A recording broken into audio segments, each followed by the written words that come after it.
I'll start by just discussing very briefly the procedure to submit a code of conduct before getting into the state of play, showing basically which codes of conduct have been approved so far, giving you a bit of an idea of what awaits us, which codes basically are in the pipelines at the moment, briefly discussing the benefits of codes of conduct before getting into the obstacles to their approval and adoption in general. And I'll finish by the future of codes of conduct. So quite a lot to tackle in about 10 minutes, I think, so bear with me. Huh? All right, so the first thing I wanted to mention first is that for those who are not familiar with the topic, two kinds of code of conduct. So you have the national one, Gerald discussed, and you have what's called the transnational codes.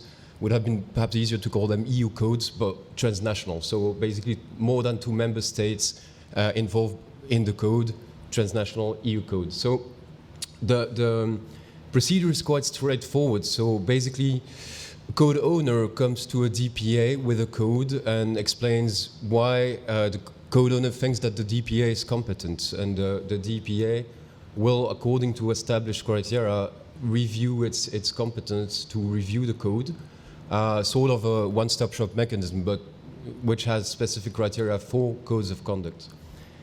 Once you figure out that you're competent, then you get into the substance and you review first the admissibility of the code, and it means that the code has to contain certain things from the outset, from the get-go. So what we've done is that we've established a checklist, and it's basically you have to show that some work has been done basically regarding the code, so that you've consulted with the stakeholders, that you have thought of a monitoring body, that you as a code owner are a representative association, that kind of things. So I would say formal requirement, but that are important to pass the bar of admissibility.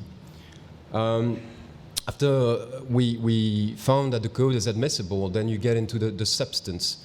And it's basically about checking if the provisions included in the codes are compliant with the GDPR, obviously, but also with the guidelines, with the positions that have been adopted by the DPB. Once this is done and we reach an agreement on a code, then that's really when the fun begins, because you involve the EEA colleagues. So you start what's called the cooperation procedure. So you have basically to find 1 or 2 co-reviewers among the colleagues from the EEA, and they carry out the same work basically that you've done. So they give their comments on the compliance of the provisions in the code. Once you've reached the point where you have a satisfying draft of a code, then it's open to all the other authorities. So basically, it can be 31 authorities who are actually commenting on the code. That can be quite scary, but in practice, it's generally only a few authorities are actually making comments on those codes. Once you reach an agreement, then I would say the formal part begins, and you request an opinion from the DPB.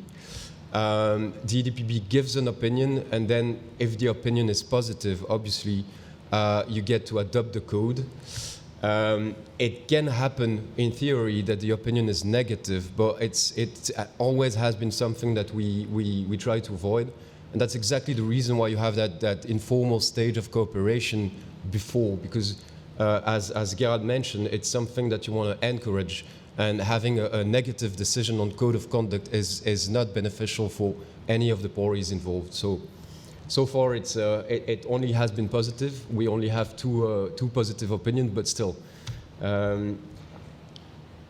Yeah, National Code of Conduct, I'll briefly tackle that. It's exactly the same procedure, except you don't get the cooperation procedure. So no European authority gets involved. So it's, I would say, faster, more straightforward, but obviously the scope of application is way more limited. Something that can be, that I've heard and that can be done is to start at the national level before trying to seek approval for a EU code. Obviously, as Gerard mentioned also, the approval of the code and the accreditation of the monitoring body, they go really hand in hand. So you cannot get one without the other. The policy, the practice that we have at the Belgian DPA is to, when a code owner submits a code and doesn't have a monitoring body yet, we'll still start the review of the code, but then at the end of the process, if there's no monitoring body to be accredited, then it stops there. So there's no further procedure, and there won't be any formal approval if there's no monitoring body.